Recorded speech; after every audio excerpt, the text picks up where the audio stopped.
உங்கள் ஜாய் டிவியில் திங்கள் முதல் சனி வரை இரவு 10 மணி முதல் 10:30 மணி வரையும் மற்றும் ஒவ்வொரு வெள்ளியும் மாலை 8:30 மணி முதல் 9:30 மணி வரை. செங்கடல் இருந்தாலும் வைப்பண்டா ஒரு ஸ்டெப்பு முன்னாடி, எரிகோ வந்தாலும் வைப்பண்டா ஒரு ஸ்டெப்பு முன்னாடி, யோர்தான் வந்தாலும் வைப்பண்டா ஒரு ஸ்டெப்பு முன்னாடி, கோலியாத்து வந்தாலும் வைப்பண்டா ஒரு ஸ்டெப்பு முன்னாடி, பின்னாடி மட்டும் வச்சிட மாட்டேன். ரிவைவல் நைட் என்ற நிகழ்ச்சியின் மூலமாக தீர்க்க தரிசன செய்திகளை சகோதரர் பீட்டர் எல்விஸ் பிரசங்கிப்பார் மற்றும் சகோதரி அனிதா பீட்டர் அவர்கள் துதி ஆராதனை ஏறெடுப்பார்கள்.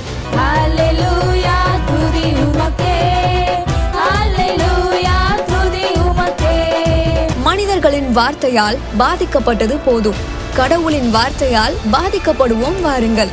நமக்குள் இருக்கும் இயேசு கிறிஸ்துவை உலகத்திற்கு காட்டும் நேரம் இது. வாருங்கள், இயேசுவுக்காய் எழும்புவோம். நீங்க இதுவரைக்கும் சபைக்கே போகாத ஒரு நபரா இயேசு கிறிஸ்துவ பற்றி உங்க வாழ்க்கையில ஆழமா அறிந்து கொள்ளணுமா? அப்ப ரிவைவல் சர்ச் உங்க எல்லாரையுமே அன்புடன் அழைக்கிறது. நம்ம கொளத்தூர் பூம்புகார் நகர்ல லொகேட் ஆயிருக்கிற ரிவைவல் சர்ச்சுக்கு நீங்க வாரம் வாரம் வர முடியும். சோ இங்க எவ்ரி சண்டே ஞாயிற்றுக்கிழமை காலையில 10 மணில இருந்து 12 மணி வரைக்கும் சபை ஆராதனை நடந்து கொண்டிருக்குது. சோ நீங்க எல்லாருமே இந்த ஆராதனையில குடும்பமா கலந்து கொள்ளலாம். அது மட்டும் இல்ல, எவ்ரி சாட்டர்டே ஒரு சனிக்கிழமையும் மாலை 8 மணி முதல் 9 மணி வரைக்கும் ப்ராஃபட்டிக் ஈவினிங் நடைபெறுது. இதுல பாஸ்டர் பீட்டர் எல்விஸ் அவர்கள் உங்களுக்காக விசேஷ ஜெபம் ஏறெடுப்பார்கள். நீங்க தவறாம கலந்து கொள்ளுங்க. ஒருவேளை என்னால நேர்ல வர முடியலையே அப்படின்னு வருத்தப்பட்டீங்கன்னா நீங்க கவலையே பட வேணாம். நீங்க கூகுள் மீட் மூலமாகவும் எங்களோடு கலந்து கொள்ள முடியும். சோ கீழே தெரியுற இந்த கூகுள் கோடை நீங்க நோட் பண்ணி வச்சுக்கோங்க. இதன் மூலமா எங்களோட நீங்க ஜாயின் பண்ணுங்க. சோ கர்த்தர் உங்களை ஆசீர்வதிப்பார். உலர்ந்த எலும்புகளே, கர்த்தருடைய வார்த்தையை கேளுங்கள். எழுப்புதல் தீர்க்க தரிசன சபை நடத்தும் தீர்க்க தரிசன திருவிழா 2026 துதி ஆராதனை சகோதரி அனிதா பீட்டர் அவர்கள், தீர்க்க தரிசன செய்தி தீர்க்கதரிசி ஏவி பீட்டர் எல்விஸ் அவர்கள். உலர்ந்த எலும்புகள் போன்ற வாழ்க்கை உயிர் பெற்று புதிய மனிதனாய் எழும்ப ஒரு அரிய வாய்ப்பு. தேதி மே 23, 2026. நேரம் காலை 10 மணி முதல் மதியம் 1 மணி வரை. இடம் துளசி பார்ட்டியால் பூம்புகார் நகர், கொளத்தூர். முக்கியமாக அனுமதி இலவசம். காலையும் மதியமும் உணவு வழங்கப்படும். அனைவரும் தேவ ஆசீர்வாதம் பெற அன்புடன் அழைக்கிறோம். தாமதிக்காதீங்க, இப்பவே உங்க இடத்தை உறுதி செய்யுங்க. கூடுமே எல்லாம் கூடுமே, உம்மால எல்லாம் கூடும்.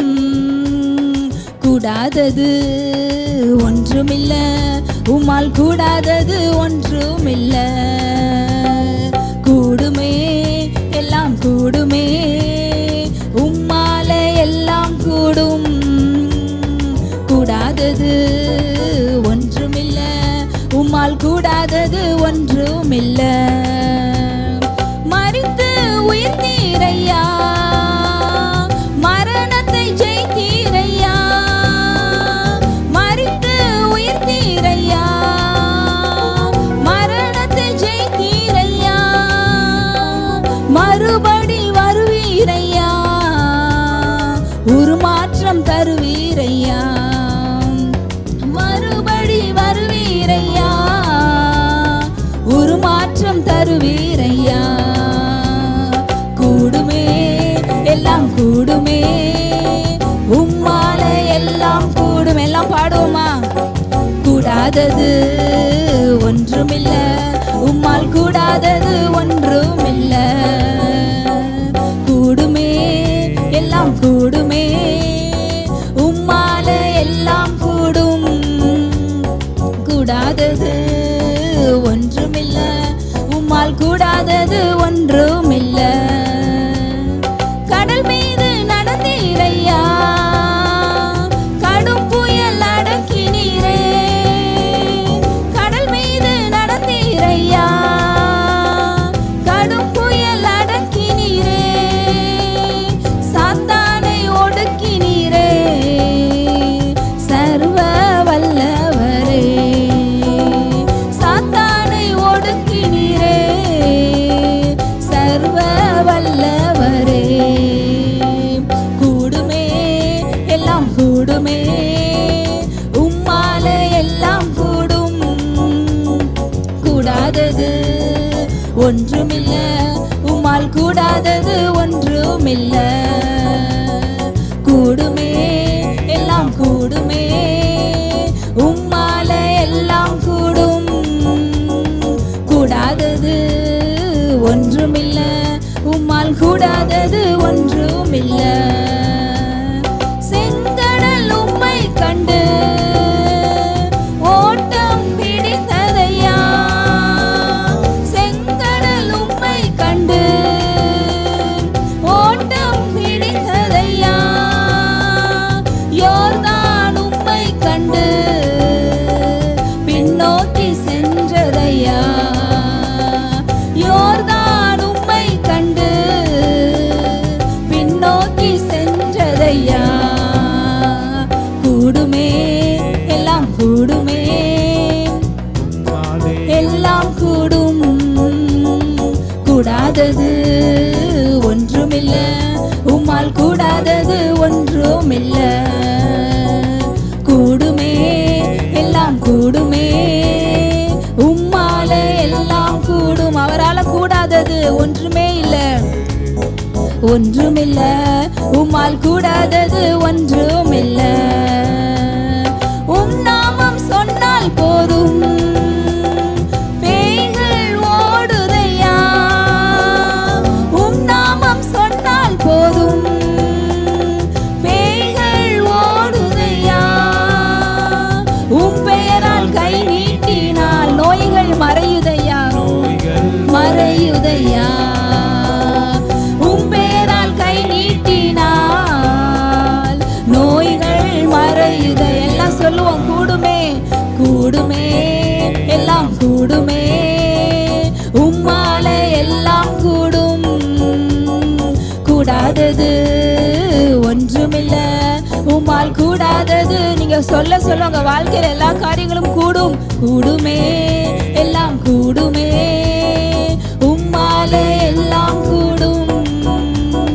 கூடாதது ஒன்றுமில்ல, உம்மால் கூடாதது ஒன்றுமில்ல. கூடுமே எல்லாம் கூடுமே, உம்மால எல்லாம் கூடும். கூடாதது ஒன்றுமில்ல, உம்மால் கூடாதது ஒன்றுமில்ல. ரிபஷபலதுரலரபா ஹalleluya ரியமமரஹல்பரலரபா. எல்லாம் ஆண்டவரை பார்த்து சொல்லுவோமா, உங்களால் எல்லாம் கூடும். உங்களால் கூடாத காரியம் ஒன்றுமே இல்லை ஆண்டவரே. அவர் மரித்து உயிரோடு எழுந்தவர், அவர் மரணத்தை ஜெயித்தவர், அவர் சாவை வென்றவர், அவர் பாதாளத்தை வென்றவர். அவர் ஏன் மரித்து உயிரோடு எழுந்தார்? அந்த இயேசு கிறிஸ்து ஏன் மரித்து உயிரோடு எழுந்தார்? உங்க வாழ்க்கையில மரித்து போயிருக்கிற எல்லாவற்றையும் உயிரோடு எழுப்புவதற்காக. ஓ ரிமமர ஷலதரலரபா. இன்னைக்கு அப்பா குடும்பங்கள்ல, ஒவ்வொரு குடும்பங்கள்ல எந்தெந்த காரியங்கள் மரித்து போயிருக்கோ, எதெல்லாம் பல மாதங்களாக மரித்து போயிருக்கோ, எந்தெந்த காரியங்கள் பல நாட்களாக பல வருடங்களாக மரித்து போன நிலைமையில் இருக்கோ, அது எல்லாம் இப்பொழுதே உயிரோடு எழும்புவதாக இயேசுவின் நாமத்தில். உங்க வாழ்க்கையில எதெல்லாம் முடிஞ்சு போச்சு, இனிமேல் இது எழும்பாது, இனிமேல் இது உயிர் வராது, இந்த காரியம் எல்லாம் அவ்வளவுதான், முடிச்சு போட்ட மாதிரி தான், இது இனிமேல் நடக்காது, நீங்க எதெல்லாம் நினைச்சீங்களோ அந்த மாதிரி மரித்து போன காரியங்களை உயிரோடு எழுப்புவதற்காக தான் அவர் மரித்து உயிரோடு எழுந்தவர். ஹல்லேலூயா. இன்றைக்கு அவர் நம்ம ஆராதனையில கடந்து வந்திருக்கிறார். உங்க வாழ்க்கையில மரித்து போன காரியங்கள் எல்லாம் உயிரோட எழும்புது, எல்லாம் உயிர் அடையும் இயேசுவின் நாமத்தில்.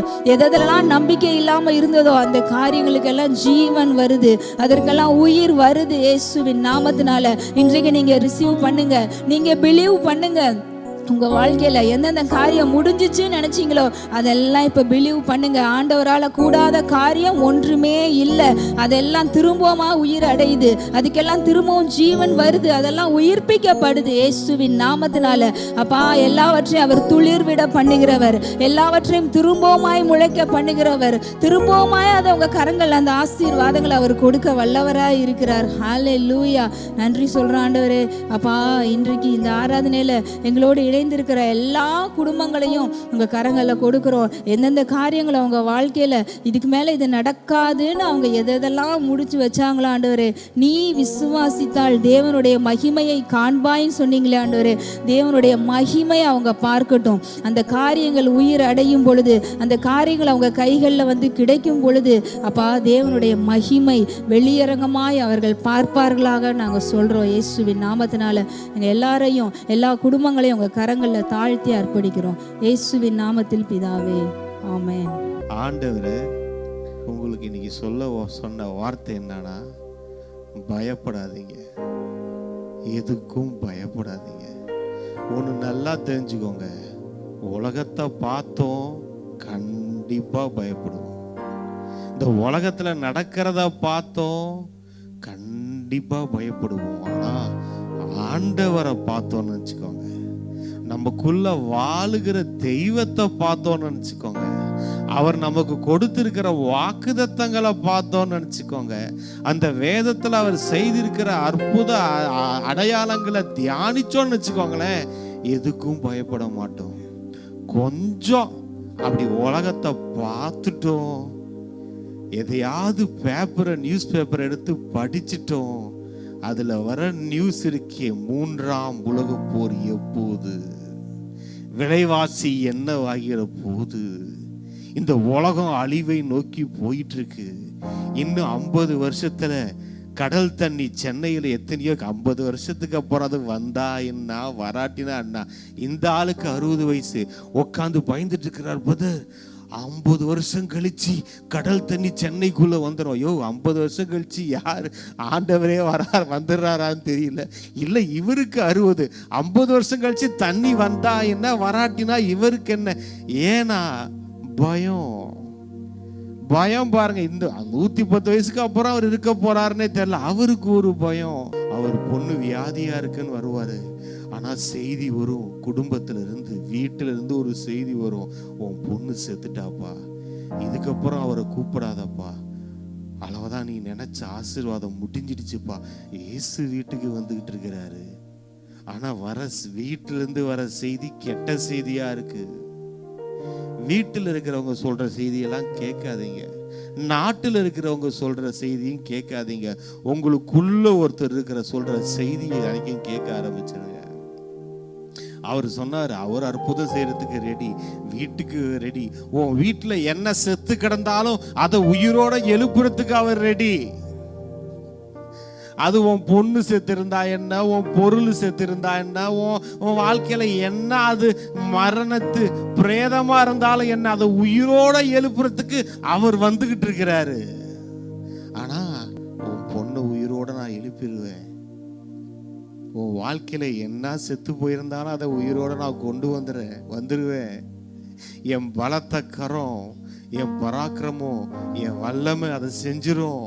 எவிரு நான் செஞ்சிருவேன். எவிரு உன் பொண்ணை உயிரோடு எழுப்பிடுவேன். எவிரு உன் வாழ்க்கையில என்ன செத்து போயிருந்தாலும் அதை நான் உயிரோடு கொண்டு வந்துருவேன். எவிரு ஆனா ஒரே ஒரு விஷயம் எவிரு, என்ன ஆண்டவரே, நீ பயப்படாம இரு. எவிரு நீ பயந்துட்டா நான் ஒன்னும் செய்ய முடியாது. எவிரு நீ கலங்காம இரு, நீ விசுவாசம் உள்ளவனா இரு. எவிரு அது போதும், நான் அற்புதம் செய்யறதுக்கு அந்த தகுதி உன்கிட்ட போதும். நீ என் பாதத்துல விழுந்தில, என்ன வருந்தி கேட்டுக்கிட்டில, என்கிட்ட வந்தில, என்ன கேட்ட, என் பொண்ணு வியாதியா இருக்கிறான்னு சொன்னில. இப்ப சில நியூஸ் வருது, கெட்ட நியூஸ் வருது, வியாதியா இருந்தவ செத்துட்டான்னு வருது. அது வியாதியா இருந்தாலும் பரவாயில்ல, செத்துட்டாலும் பரவாயில்ல, அது எந்த காரியமா இருந்தாலும் பரவாயில்ல, நான் உயிரோடு இருப்பதுக்கு ரெடியா இருக்கிறேன். ஒன்னே ஒண்ணுதான் ஆண்டவர் நம்ம கிட்ட எதிர்பார்க்கிறாரு, என்னன்னா பயப்படாது, விசுவாசம் உள்ளவனாரு. ஏன்னா எல்லா நேரமும் இந்த ராஜாக்களுடைய யுத்தங்களா இருக்கட்டும், ஆதி ஆகமத்துல இருந்தாலும் அது ஆபிரகாமா இருக்கட்டும், எல்லாத்துக்கிட்டையும் ஆண்டவர் என்ன சொன்னாரு, பயப்படாத. ஆபிரகாம் கிட்ட பயப்படாத, யாக்கோபு கிட்ட பயப்படாத, எல்லாத்துக்கிட்டையும் பயப்படாத. யுத்தங்கள் வரும்போது சொல்லுவாரு, நீங்கள் பயப்படாமலும் கலங்காமலும் திகையாமலும் இருங்கள், நான் உங்கள் தெய்வம், நான் உங்க தேவன், நான் சர்வ வல்லமையுள்ள தேவன். என்னால் ஆகாத காரியம் ஒண்ணு இருக்குதா? என்னால செய்ய முடியாத காரியம் ஒண்ணு இருக்குதா? ஆனா ஒண்ணே ஒண்ணு, நீங்க பயப்பட்டீங்க, செய்ய முடியாது. நீங்க அவிசுவாசம் ஆயிட்டீங்க, செய்ய முடியாது. அதுக்கு தான் சொல்றாரு, ஃபர்ஸ்ட் ப்ரிப்பரேஷன் என்னங்க? ஆண்டவருடைய வாழ்க்கையில செய்ய போற எல்லா காரியங்களுக்கும் அடித்தளம் என்னங்க போடுறாருன்னா, ஒரே ஒரு அடித்தளம், பயப்படக்கூடாது, விசுவாசமா இருக்கணும். நீங்க நல்லா பார்க்கலாம், அற்புதம் செய்யற வரவங்க எல்லாத்திட்டையும் சொல்லுவாரு, உன் விசுவாசத்தின்படி உனக்கு ஆக கடவுள். ஏன்னா அவர்கிட்ட வல்லமெல்லாம் ரெடியா இருக்குது, அவர்கிட்ட ஆசீர்வாதங்கள்லாம் ரெடியா இருக்குது, அவர்கிட்ட அற்புத அடையாளங்கள் எல்லாம் ரெடியா, எவ்ரிதிங் எல்லாம் ரெடியா ஆயத்தமா இருக்குது. ஆனா நம்ம கிட்ட இருக்கிற ஒரே ஒரு குவாலிட்டி, நமக்கு வேண்டிய ஒரே ஒரு தகுதி, ஆண்டவருடைய ஆசீர்வாதங்களை சுதந்திரிக்கிறதுக்கு உங்களுக்கு என்னங்க வேணும்? ஒரே ஒரு தகுதி தான், அவரை விசுவாசிக்கணும். விசுவாசம் இல்லாமல் ஒருவனும் தேவனுக்கு பிரியமா இருப்பது கூடாத காரியம். அன்பையும் தேவன் மேல் இருக்கிற விசுவாசத்தையும் நம்ம எந்த அளவு பிரிச்சு பார்க்க முடியாது. எந்த அளவுக்கு ஆண்டவரை நேசிக்கிறீங்களோ அந்த அளவுக்கு அவரை விசுவாசிப்பீங்க. ஏங்க என் விசுவாசம் குறைவா இருக்குன்னா, அந்த அளவுக்கு இப்ப நீங்க நேசிக்கல. ஏங்க நான் பயப்படுறேன்னா, அவருடைய உறவை நீங்க இன்னும் என்ஜாய் பண்ணல. அப்ப என்ன பண்ணணும்னா, இன்னும் அதை அதிகமாக்கிக்கணும், ஆண்டவரோடு உள்ள உறவை இன்னும் சரிபடுத்திக்கணும். வேதத்துல பார்ப்போம், ஏதாவது ஒரு அசம்பாவிதம் நடக்கிற மாதிரி இருந்தா அந்த தேவ மனிதர்கள் எனக்கு ரொம்ப பிடிக்கும், உடனே தேவ சமூகத்துல போய் நின்றுவாங்க. ஐயா, வேற எவங்கிட்டையும் போய் நிக்க வேண்டிய அவசியம் இல்லையா, நான் வரையா. உடனே அது யோசபாத்தா இருக்கட்டும், தாவீதா இருக்கட்டும், யாரா இருக்கட்டுங்க, போய் தேவ சமூகத்துல நின்றுவாங்க. ஏன்னா அங்கதான் பதில் இருக்கு, வேற எங்கேயும் பதில் இல்ல. இந்த உலகத்துல இருக்கிற மனுஷன்ட்டு போய் நின்னீங்க, ஐயோ, நம்ம கேள்விக்கு இல்ல, நம்ம கேட்கறதுக்கு வரும் பாருங்க பதில், நம்ம மன நோவாகிடும் பாருங்க. ஆனா ஆண்டவர் சமூகத்துல போய் நின்னுட்டோன்னு நினைச்சுக்கோங்களேன், ஆண்டவர் சமூகத்துல போய் நின்னோனா அவர் பார்த்துக்குவாரு. அவர் சொல்லுவாரு, நீங்கள் நின்று கொண்டு நான் உங்களுக்கு காட்டும் ரட்சிப்பை பாரு அப்படின்னுவாரு. என் பலத்த கரம், என் ஓங்கிய புயம் இதை செய்யும் அப்படின்னுவாரு. பயப்படாத, திகையாத, நான் பார்த்துக்கிறேன், நான் எல்லாத்தையும் பார்த்துக்கிறேன்னுவாரு. இன்னைக்கு பிரச்சனை என்னன்னா, நம்ம கொஞ்சம் பார்த்துக்கிறோம் அப்பப்ப. இருங்க ஆண்டவரே, இதுல கொஞ்சம் எக்ஸ்பீரியன்ஸ் எனக்கு இருக்கு, நான் கொஞ்சம் பார்க்கிறேன். எத்தனை வாட்டி தோத்தாலும் திருந்த மாட்டேங்கிற என்னையும் சேர்த்து தான் சொல்றேன். நான் பார்க்கிறேன், நம்ம பார்த்து தான் தோத்துது, எத்தனை இழந்தது, எத்தனை லிஸ்ட் போட்டா அது ஒரு பக்கம் லிஸ்ட் இருக்கு. ஆண்டவர் சொல்லிட்டு, ஆண்டர்கிட்ட கொடுத்துரு, நீங்க பாருங்க, நீங்க பார்த்துக்கோங்க. அப்படி ஒரு வேதத்துல நடந்த ஒரு காரியத்தை நம்ம பார்க்க போறோம். 2 நாளாகமம் 19 அதிகாரம் 11வது வசனம் முடியுது இப்படியாக, உத்தமனுக்கு கர்த்தர் துணை என்றான். யாரு? உங்களை பார்த்து ஆண்டவர் சொல்றாரு, நான் உனக்கு துணையாய் நிற்கிறேன் அப்படின்னு சொல்றாரு. நான் துணை நிக்கிறேன், உன் கூட வந்து நான் நிக்கிறேன். ஐயோ, இந்த பிரச்சனை என் குடும்பம் கூட நிக்குமா, நண்பர்கள் கூட நிப்பாங்களா, இல்ல சபை கூட நிக்குமா, இல்ல எனக்கு தெரிஞ்சவங்க பெரிய அதிகாரி கூட நிப்பாங்களா, இல்ல வேற யாராவது கூட நிப்பாங்களா? ஆண்டவர் சொல்றாரு, யாரு நின்னாலும் யாரு நிக்காட்டினாலும் பரவாயில்ல, நான் உனக்கு துணை நிற்கிறேன். உங்களை ஒரு 10 பேர் அடிக்க வராங்கன்னு வச்சுக்கோங்க, நீங்க நிக்கிறீங்க, அடிக்க ஓடி வந்துட்டு இருக்காங்க. திடீர்னு உங்க பக்கத்துல AK-47 ஒரு ஆள் வந்து நின்னாருன்னா, 10 பேரும் துண்டகானம் துணியகானம்னு தெரிச்சு, காலு பின்னங்கால் பொட்டரையில அடிக்க தெரிச்சு ஓடுவாங்க. உங்களுக்கு விரோதமா ஏதாவது ஒரு காரியம் வந்துச்சு, உங்களுக்கு அப்படி வந்து நிப்பாரு முன்னாடி. அவர் ஒண்ணு பண்ண, நின்னுட்டா போதும், துணை நிற்கிறார், கூட வந்து நிப்பாருங்க, வேற எதுவும் செய்ய மாட்டார். அவரை பார்த்தாலே ஐயா தரித்திரம், வியாதி, எல்லா காரியமும் ஓடிடும். இப்ப நம்ம என்ன செய்யணும்? கூட நிக்கிறவரை காட்டணும், நமக்குள்ள இருக்கிறவரை காட்டணும். கூட நின்ன தெய்வம் இன்னைக்கு நமக்குள்ள வந்துகிட்டு இருக்கு, நமக்குள்ள வாழ்ந்துகிட்டு இருக்கிறாரு. அப்ப அந்த தெய்வத்தை பார்க்கும் போது உங்களுக்கு விரோதமா வருகிறார் எந்த காரியமா இருக்கலாம், எந்த பிரச்சனையா இருக்கலாம், எதுவா இருக்கலாம், அது உங்களை பார்க்கும்போது ஐயோ உள்ள இவ இருக்காருயா, இயேசு இருக்கிறாரியா, இயேசு கிறிஸ்து, இயேசு கிட்ட போய் மோத முடியுமா? மோத முடியாதுன்னா உங்க கிட்டயும் மோத முடியாதுங்க.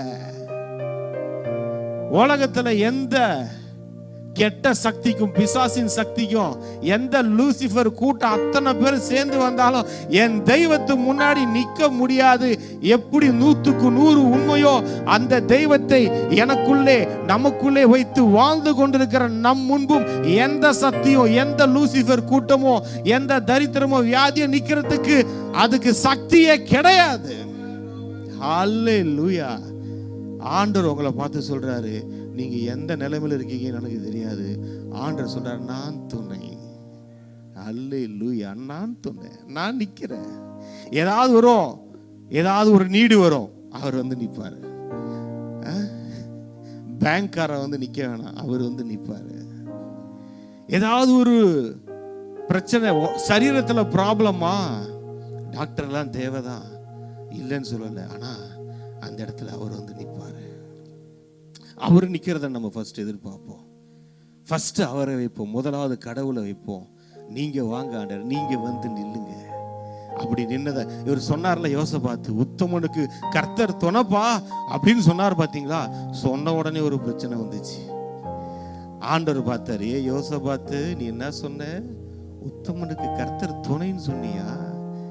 கடவுள் உனக்கு துணைன்னு சொன்னியா? சரி வா, நான் உனக்கு எப்படிப்பட்ட துணையா இருக்கிறேன்னு உனக்கு காட்டுறேன் அப்படின்னாருங்க. பாருங்க, உங்களை எல்லாருக்கும் சொல்றேன், இந்த வருஷம் கர்த்தர் உங்களோடு கூட நிக்கிறத நீங்க பார்ப்பீங்க. இந்த உலகம் பார்க்கும், உங்க எதிரிகள் பார்ப்பாங்க, உங்க கூட பா இவன் கூட கர்த்தர் இருக்கிறான்பா அப்படின்னு சொன்னாங்க வேதத்துல. ஐயோ இது கர்த்தரின் கரம்னு ஓடுனாங்க. ஐயா இது கர்த்தரின் விரல், கர்த்தர் அவர்களுக்காக யுத்தம் செய்து கொண்டிருக்கிறார்னு சொன்னாங்க. ஹல்லேலூயா. அப்படி நின்று யுத்தம் செய்வார் உங்களுக்கு. ஹல்லேலூயா. நம்ம ஃபைட் பண்ண வேணாம், நம்ம யுத்தம் பண்ண வேணாம். நம்ம யுத்தத்தெல்லாம் எப்படியோ முடிச்சிட்டாரு. செத்து போன யுத்தங்கள் வந்து நிக்குது. கை உடைஞ்சு கால் உடைஞ்சு சிறுவையில நசுக்கப்பட்டதெல்லாம் வந்து அப்படி இப்படி நிக்குது. தடுமாறி நிக்க முடியாம கூட ஆடிக்கிட்டு இருக்கு, பேஸ்மெண்ட் இல்லாம. அதை பார்த்து நம்ம பயப்படக்கூடாது, அதெல்லாம் ஊதி தள்ளிடுவாரு. பாருங்க வசனம் சொல்லுது, இதற்கு பின்பு, எதற்கு பின்பு? அவர் கர்த்தர், உத்தமனுக்கு கர்த்தர் துணைன்னு சொன்னதுக்கு பின்பு மோவாப் புத்திரரும் அம்மோன் புத்திரரும் அவர்களோட அம்மோனியருக்கு அப்புறத்தில் உள்ள மனுஷரும் கூட யோசபாத்திற்கு விரோதமாய் யுத்தம் பண்ண வந்தார்கள். சிலர் வந்து யோசபாத்தை நோக்கி, உமக்கு விரோதமாய் ஏராளமான ஜனங்கள் கடலுக்கு அக்கரையில் இருக்கிற சீரியாவில் இருந்து வருகிறார்கள். 3வது வசனம், அப்பொழுது யோசபாத் பயந்து கர்த்தரை தேடுகிறதுக்கு ஒருமுகப்பட்டு யூதாவெங்கும் உபவாசத்தை கூறுவித்தான். என்ன ஆச்சு? ஒரு பிரச்சனை வந்துச்சு. அந்த பிரச்சனை வந்தவன் அந்த பிரச்சனையை சொன்ன சிலர்கிட்ட போல என்னையா செய்யலாம், எப்படி தப்பிக்கலாம், என்ன பண்ணலாம், என்ன ஐடியா, உங்களுக்கு ஏதாவது அறிவு இருக்கு, அதெல்லாம் கேட்கல. பயம் வந்துருச்சு. நான் பயம் வர்றது தப்புனே சொல்லல, சட்டுன்னு ஒரு பயம் வந்துச்சு. பட்டுன்னு ஆண்டவர் தேடிட்டாரு. ஹல்லேலூயா. ஏதாவது வரும், பயமுறுத்துற மாதிரி ஏதாவது வரும். ஆனா பயப்படுற நேரத்துல நம்ம என்ன செய்யணும்? நான் பயப்படும் நாளில் என் கர்த்தரை தேடுவேன். பயம் வராதுன்னு இல்லை, ஏதாவது பயம்புறுத்துற மாதிரி வரும். ஆனா பயம்புறுத்துற மாதிரி பட்டுன்னு வந்துச்சுன்னா சட்டுன்னு ஒண்ணு சொல்லலாம். சொல்லுங்க, பயம்புறுத்துற மாதிரி பட்டுன்னு ஏதாவது வந்துச்சுன்னா நான் சட்டுன்னு ஆண்டவரை தேடணும். ஹல்லேலூயா. அப்படி பாருங்க, உடனே என்ன செய்யறாருன்னா கர்த்தரை தேடுகிறதுக்கு ஒருமுகப்பட்டான்.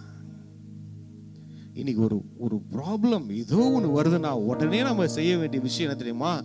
ஆண்டவருடைய சமூகம், அங்கதான் பதில் இருக்கு, வேற எங்கேயும் பதில் இல்லை. அங்க பாருங்க, அது அடுத்தது நடக்குது. அப்பொழுது யோசபாத் கர்த்தருடைய ஆலயத்திலே புது பிரகாரத்து முகப்பிலே யூதா ஜனங்களும் எருசலேமியரும் கூடின சபையிலே நின்று. எனக்கு ரொம்ப நல்லா இருந்துச்சு. அவன் எங்கேயும் போய் நிக்கல, அவன் எங்கேயும் போய் நிக்கல, அவன் யாருக்கிட்டையும் நிக்கல. அவன் ஜனத்தை கூட்டிட்டான். அவன் ஜனத்தை கூட்டிட்டு போய் ஆண்டவர் சமூகத்துல நின்றுட்டான். நம்ம எல்லா சூழ்நிலைகளிலேயும் ஆண்டவர் உங்கள்கிட்ட சொல்ல சொன்னதானதான், எந்த சூழ்நிலை வந்தாலும் பயப்படாத. ஆனா ஒன்னே ஒண்ணு, என் சமூகத்துக்கு வந்துரு, என் பிரசன்னத்துல வந்துரு, என் சமூகத்துல வந்து நின்னுடு. நம்ம அவர் சமூகத்துல நின்னோனா அவர் துணையா நம்ம கிட்ட வந்து நிப்பாரு. என்னது, இதுக்காக என்கிட்ட வந்து நின்னியா, நான் நிக்கிறேன்டா உனக்கு அப்படின்னு நிப்பாரு. யோசபாத்து சும்மா இல்ல, எனக்கு உத்தமனுக்கு கர்த்தர் தோண, கர்த்தர் எனக்கு கூட நிக்கிறாரியா, நானும் அவர்கிட்டதையா நிப்பான் அப்படின்னு அவரை தன்னுடைய கேடகமா வச்சுக்கிட்டாரு, அவரை தன்னுடைய துருகமா வச்சுக்கிட்டாரு, அவரை தன்னுடைய நம்பிக்கையா வச்சுக்கிட்டாரு. வேற எதையும் நம்பல. ஐயா நீங்க தான் ஐயா, உங்களை தவிர வேற யாராலையும் எனக்கு உதவி செய்ய முடியாது, எந்த மனுஷனும் உதவி செய்ய மாட்டான், எந்த மனுஷியும் உதவி செய்ய மாட்டான், உங்க பின்னாடி வந்துடுறேன் அப்படின்னாரு. இங்க பாருங்க, அடுத்த வசனம் சொல்லுது, உம்முடைய கரத்திலே வல்லமையும் பராக்கிரமும் இருக்கிறது, ஒருவரும் உம்மோடு எதிர்த்து நிற்க கூடாது. ஆண்டவர் கரத்துல என்ன இருக்குதான், வல்லமையும் பராக்கிரமும் இருக்குதான். இங்க பாருங்க, ஆண்டவர் கரத்தை பார்த்து வாழ்றவன் மற்றவங்க எவங்க கரத்தையும் பார்த்து வாழ மாட்டான். அவர் கரத்துல என்ன இருக்குன்னு தெரிஞ்சிருச்சு, அவர் கரத்துல வல்லமையும் பராக்கிரமும் இருக்குது. எனக்கு தேவையானதெல்லாம் அவர் கரத்துல இருக்கு, எனக்கு தேவையான பதில் அவர் கரத்துல இருக்கு. அவர் கரத்தை பார்க்கிறான். நம்ம எப்பயும் அவர் பாதத்தையும் அவர் கரத்தையும் பார்க்கணும். பாருங்க, வெளியே எங்கேயும் பார்த்துடக்கூடாது, வெளியே எங்கேயும் பார்த்துடக்கூடாது. அவர் கரத்துல இருந்துச்சு. யோசபாத்துக்கு ஒண்ணு தெரியும், எனக்கு தேவையானது அவர் கரத்துல இருக்குயா, அவர் கரத்துல இருக்கு. அதுதான் பார்த்தான். புதிய ஏற்பாட்டுல பார்ப்போம், இதுதான் ஆண்டவர் அவர் கரத்தை பார்த்து வந்தா, எப்பா உங்க கரத்துல என்ன இருக்குன்னு கேட்பாரு. இங்க பாருங்க, நம்ம கரமும் அவர் கரமும் ஒன்னா சேரணும். பாருங்க, அல்லேலூயா. இந்த யோசபாத்துக்கிட்ட இருந்தது கொஞ்சம் விசுவாசம் வச்சுக்கோங்களேன். ஐயா பயந்துட்டேயா, ஆனா இந்த டைம்ல நான் உங்ககிட்ட வந்துடுறேன்யா, ஐயா என் கரத்தை உங்க கரத்தை பிடிச்சிக்கிறேன்யா, எனக்கு நீங்க துணையா நிப்பீங்கயா, எனக்கு எல்லாம் நீங்க செய்வீங்கயா அப்படின்னு ஆண்டவர் சமூகத்துல வந்து நிற்கும் போது அவர் கரத்தில் இருந்த பராக்கிரமத்தையும் வல்லமையையும் யோசபாத் பார்த்தார். இன்னைக்கு ஆண்டவர்கிட்ட என்ன இருக்குதுன்னு நம்ம விசுவாசிக்கிறோமோ பார்க்கிறோமோ அதனுடைய பலனை நம்ம அனுபவிப்போம். முதல்ல நம்ம ஆண்டவர்கிட்ட என்னென்ன முடியும், என்ன குறித்து நம்ம என்ன செய்வோம், ஆண்டவரால் எல்லாம் முடியுங்க அப்படின்னு நம்ம நினைப்போம். ஆனா அதெல்லாம் என் வாழ்க்கையில நடக்குமா அப்படின்றது தான் கேள்வி. அங்கதான் பயப்படுவோம். அதுக்குதான் சொல்றாரு, பயப்படாத, பயப்படாத, விசுவாசம் உள்ளவனாயிரு, நீ விசுவாசித்தால் தேவனுடைய மகிமையை காண்பாய். அதுக்கு தான் சொல்றாரு. இங்க பாருங்க, அடுத்தது படிப்போம். எங்கள் தேவனே, அவர்களை நீர் நியாயந்தீர்க்க மாட்டீரோ, எங்களுக்கு விரோதமாக வந்த இந்த ஏராளமான கூட்டத்திற்கு முன்பாக நிற்க எங்களுக்கு பலனில்லை, நாங்கள் செய்ய வேண்டியது இன்னதென்று எங்களுக்கு தெரியவில்லை, ஆகையால் எங்கள் கண்கள் உம்மையே நோக்கி கொண்டிருக்கிறது என்றான். நிற்க பலன் இல்லையா, என்ன செய்யறதுன்னு தெரியலையா, அதனால நாங்க என்ன செய்யறோம்னா உங்களையே பார்க்கிறோம்யா, எங்களுக்கு எதுவும் தெரியல, என்ன பண்றதுன்னு தெரியல, என்ன செய்யறதுன்னு தெரியல, ஐயா நாங்க உங்களை பார்க்கிறோம், நீங்க செய்யுங்க. ஆனா நமக்கு ஏதாவது தெரிஞ்சத தெரியாததை கூட போய் செஞ்சு பார்க்கறது, போயிட்டு அடி வாங்கிட்டு வர்றது. இங்க பாருங்க, ஒண்ணுமே தெரியலையா, நல்ல சரியான சூழ்நிலை நீங்க இருக்கீங்கன்னு தெரிஞ்சுக்கோங்க, கரெக்டான டைம்ல இருக்கீங்க. ஐயா என்ன செய்யறதே தெரியலங்க, நல்லது அவர் செய்வாரு. ஐயா நிக்கிறதுக்கு பலன் இல்லையா, நல்லதுயா அவர் நிக்க வைப்பாரு. என்ன செய்யறதுன்னு தெரியல அப்படின்றீங்களா, சரியான மூட்ல இருக்கீங்க, இப்பதான் அற்புதம் நடக்க போற நேரம். நீங்க ஆசீர்வாதத்தை சுதந்திரிக்கிற நேரம். எதுவுமே தெரியல நீங்க நினைக்கிற நேரம் தான். எனக்கு எல்லாம் தெரியும், எனக்கு எல்லாம் தெரியும், நான் ஏதாவது பண்ணுவேன், எனக்கு அது தெரியும் இது தெரியும் இல்ல. சரி, எல்லாம் செஞ்சுட்டு வா. நம்ம பேதுருவை பார்த்தோம் பாருங்க, மீன் பிடிக்கிறது தெரியும், கடைசியா அதுக்கும் ஒரு என்கவுண்டர் கொடுக்குறான், வா அதுக்கும் ஒரு சோழியை முடிச்சு விட்றாவான்னு முடிச்சு விட்டார் ஆண்டவர். அந்த மாதிரி எனக்கு எதுவும் தெரியல, எனக்கு என்ன பண்றதுன்னு தெரியல அப்படின்னு நீங்க நினைக்கிற நேரம் என்ன தெரியுமா? ஆண்டவர் உங்களுக்கு அற்புதத்தை செய்ய போகிற நேரம். அல்லேலூயா. உலர்ந்த எலும்புகளே, கர்த்தருடைய வார்த்தையை கேளுங்கள். எழுப்புதல் தீர்க்க தரிசன சபை நடத்தும் தீர்க்க தரிசன திருவிழா 2026 துதி ஆராதனை சகோதரி அனிதா பீட்டர் அவர்கள். தீர்க்க தரிசன செய்தி தீர்க்கதரிசி ஏவி பீட்டர் எல்விஸ் அவர்கள். உலர்ந்த எலும்புகள் போன்ற வாழ்க்கை உயிர் பெற்று புதிய மனிதனாய் எழும்ப ஓர் அரிய வாய்ப்பு. தேதி மே 23, 2026. நேரம் காலை 10 மணி முதல் மதியம் 1 மணி வரை. இடம் துளசி பார்ட்டியால், பூம்புகார் நகர், கொளத்தூர். முக்கியமாக அனுமதி இலவசம். காலையும் மதியமும் உணவு வழங்கப்படும். அனைவரும் வந்து தேவ ஆசீர்வாதம் பெற அன்புடன் அழைக்கிறோம். தாமதிக்காதீங்க, இப்பவே வந்து உங்க இடத்தை உறுதி செய்யுங்க. நீங்க இதுவரைக்கும் சபைக்கே போகாத ஒரு நபரா இயேசு கிறிஸ்துவை பற்றி உங்க வாழ்க்கையில ஆழமா அறிந்து கொள்ளணுமா? அப்ப ரிவைவல் சர்ச் உங்க எல்லாரையுமே அன்புடன் அழைக்கிறது. நம்ம கொளத்தூர் பூம்புகார் நகர்ல லொகேட் ஆயிருக்கிற ரிவைவல் சர்ச்சுக்கு நீங்க வாரம் வாரம் வர முடியும். சோ இங்க எவ்ரி சண்டே, ஞாயிற்றுக்கிழமை காலையில 10 மணில இருந்து 12 மணி வரைக்கும் சபை ஆராதனை நடந்து கொண்டிருக்குது. சோ நீங்க எல்லாருமே இந்த ஆராதனையில குடும்பமா கலந்து கொள்ளலாம். அது மட்டும் இல்ல, எவ்ரி சாட்டர்டே ஒரு சனிக்கிழமையும் மாலை 8 மணி முதல் 9 மணி வரைக்கும் ப்ராஃபட்டிக் ஈவினிங் வந்து நடைபெறுது. இதுல பாஸ்டர் பீட்டர் எல்விஸ் அவர்கள் உங்களுக்காக விசேஷ ஜெபம் ஏறெடுப்பார்கள். நீங்க தவறாம கலந்து கொள்ளுங்க. ஒருவேளை என்னால நேர்ல வர முடியலையே அப்படின்னு வருத்தப்பட்டீங்கன்னா நீங்க கவலையே பட வேணாம். நீங்க கூகுள் மீட் மூலமாகவும் எங்களோடு கலந்து கொள்ள முடியும். சோ கீழே தெரியுற இந்த கூகுள் கோடை வந்து நீங்க நோட் பண்ணி வச்சுக்கோங்க. இதன் மூலமா எங்களோட நீங்க ஜாயின் பண்ணுங்க. சோ கர்த்தர் உங்களை ஆசீர்வதிப்பார். இந்த ஊழியத்தை ஜெபத்தினாலும் காணிக்கைகளினாலும் தாங்கும்படி உங்களை நாங்க அன்புடன் அழைக்கிறோம். காணிக்கை அனுப்ப விரும்புகிறவர்கள் ஸ்கிரீன்ல தெரியுற இந்த டீடைல்ஸை பார்த்து நீங்க அனுப்பலாம். கர்த்தர் உங்களை ஆசீர்வதிப்பார். நீங்க இதுவரைக்கும் சபைக்கே போகாத ஒரு நபரா இயேசு கிறிஸ்துவை பற்றி உங்க வாழ்க்கையில ஆழமா அறிந்து கொள்ளணுமா? அப்ப ரிவைவல் சர்ச் உங்க எல்லாரையுமே அன்புடன் அழைக்கிறது. நம்ம கொளத்தூர் பூம்புகார் நகர்ல லொகேட் ஆயிருக்கிற ரிவைவல் சர்ச்சுக்கு நீங்க வாரம் வாரம் வர முடியும். சோ இங்க எவ்ரி சண்டே, ஞாயிற்றுக்கிழமை காலையில 10 மணில இருந்து 12 மணி வரைக்கும் சபை ஆராதனை நடந்து கொண்டிருக்குது. சோ நீங்க எல்லாருமே இந்த ஆராதனையில குடும்பமா கலந்து கொள்ளலாம். அது மட்டும் இல்ல, எவ்ரி சாட்டர்டே ஒரு சனிக்கிழமையும் மாலை 8 மணி முதல் 9 மணி வரைக்கும் ப்ராஃபட்டிக் ஈவினிங் வந்து நடைபெறுது. இதுல பாஸ்டர் பீட்டர் எல்விஸ் அவர்கள் உங்களுக்காக விசேஷ ஜெபம் ஏறெடுப்பார்கள். நீங்க தவறாம கலந்து கொள்ளுங்க.